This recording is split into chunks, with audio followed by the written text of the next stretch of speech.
আসসালামু আলাইকুম, সবাইকে শুভেচ্ছা জানাচ্ছি। বাংলাদেশ ইসলামী ছাত্র শিবিরের উদ্যোগে ঢাকা বিশ্ববিদ্যালয়ের টিএসসিতে 2 দিনব্যাপী প্রকাশনা উৎসব চলছে। তো আজকে আমাদের দ্বিতীয় দিন। আমরা সকাল থেকেই শিক্ষার্থীদের স্বতঃস্ফূর্ত রেসপন্স দেখতে পাচ্ছি। আমাদের আজকে মোট 3টি বইয়ের মোড়ক উন্মোচিত হবে।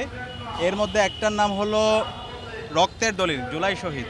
তো এই বইয়ের মধ্যে মূলত হচ্ছে জুলাইয়ের যারা ছাত্র শহীদ আছে, ছাত্র শহীদদের আমরা তাদের জীবনী, তাদের ফ্যামিলির, তাদেরকে নিয়ে স্মৃতিগুলো আমরা সংকলন করার চেষ্টা করেছি। আমরা সকল শহীদ পরিবারের কাছে গিয়েছি। তো তাদের যে স্মৃতিগুলো আছে সেগুলোকে আমরা সংরক্ষণ করতে চাই।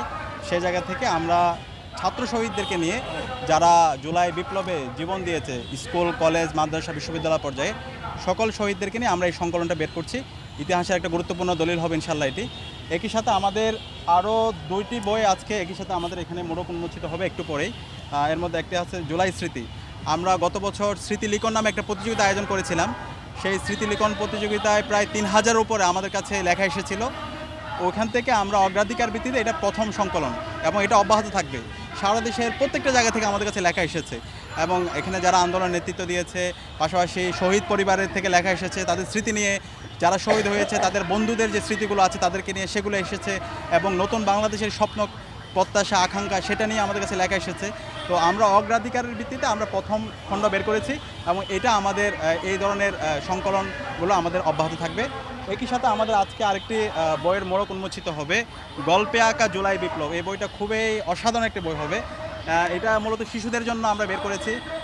খুনি হাসিনা কত বড় ফেসিস্ট ছিল, কত বড় গণহত্যাকারী ছিল, শিশু হত্যা ছিল, কত বড় ডাইনি ছিল, সেটা আমরা এখানে গল্পে গল্পে ছবির মাধ্যমে আমরা তুলে আনার চেষ্টা করেছি।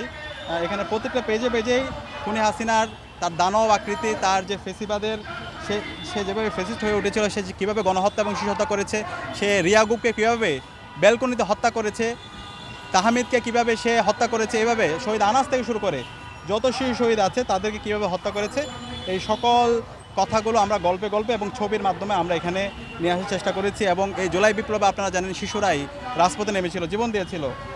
এবং এই যে এতগুলো দেখার পরে তাদেরকে আবার আমরা হোমওয়ার্ক দিয়েছি এখানে, যে হচ্ছে যেগুলো সে দেখেছে সে কীভাবে সেটা আঁকবে, পোস্টারগুলো সে নিজের মতো করে আঁকা।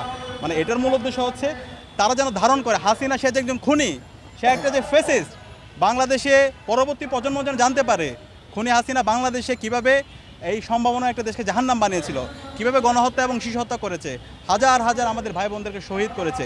তো এই পরবর্তী জেনারেশনকে তাদেরকে জানানোর জন্য এবং খুনি হাসিনার বিরুদ্ধে তারা যেন সবসময় তাদের প্রতিবাদ প্রতিরোধ জারি রাখে, সেটার জন্য আমাদের এই শিশুদেরকে তাদের মধ্যে সেই চেতনা জাগ্রত করার জন্য আমাদের এই আয়োজন। তো আমরা আশা করব এই যে 3টে সংকলন বের হচ্ছে, এটা ইতিহাসের একটা গুরুত্বপূর্ণ দলিল হবে, শোকপাঠ্য হবে। আমরা সবাইকে অনুরোধ করবো এই সংকলনগুলো সংগ্রহ করার জন্য।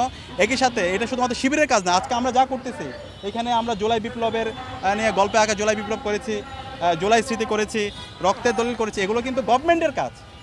কিন্তু আমরা খুবই কষ্ট পাচ্ছি আজকে গভর্নমেন্ট, অন্তর্বর্তীকালীন সরকার যেভাবে জুলাইকে ধারণ করা দরকার সেভাবে তারা ধারণ করছে না। তারা কাজ করছে কিন্তু যেভাবে তাদের সুযোগ আছে সরকারের পক্ষ থেকে, সে জায়গায় তারা আমাদের কাছে মনে হচ্ছে সেভাবে তারা ধারণ করছে না। একই সাথে আমরা আজকে যাদের মাধ্যমে আজাদি পেয়েছি, আমাদের শহীদরা আজকে জীবন দেওয়ার মাধ্যমে আজকে আমরা নতুন বাংলাদেশ পেয়েছি। শহীদদেরকে যেভাবে ধারণ করা, শহীদদের আকাঙ্ক্ষাকে হচ্ছে সব জায়গায় ছড়িয়ে দেওয়া, সেটা আজকে আমরা দেখতে পাচ্ছি না। আজকে আমরা রাজনৈতিক দলগুলোর মধ্যে বিভাজন দেখতে পাচ্ছি। এবং আজকে যখন জুলাই সনদ এবং জুলাই সনদের আইনি ভিত্তি এবং গণভোট নিয়ে যখন কথা হচ্ছে, আমরা দাম্ভিকতা দেখতে পাচ্ছি রাজনৈতিক দলগুলোর। তাহলে এই জুলাই বিপ্লবে যে 2000 আমাদের ভাই বোন জীবন দিয়েছে, এত মানুষ যে তারা পঙ্গু হয়েছে, তারা কি শুধুমাত্র একটা ক্ষমতার পালাবদলের জন্য? এটা খুবই অপ্রত্যাশিত। তো যারা এই ধরনের কাজগুলো করছেন আপনারা ভুল করতেছেন। ইতিহাস থেকে শিক্ষা নিন।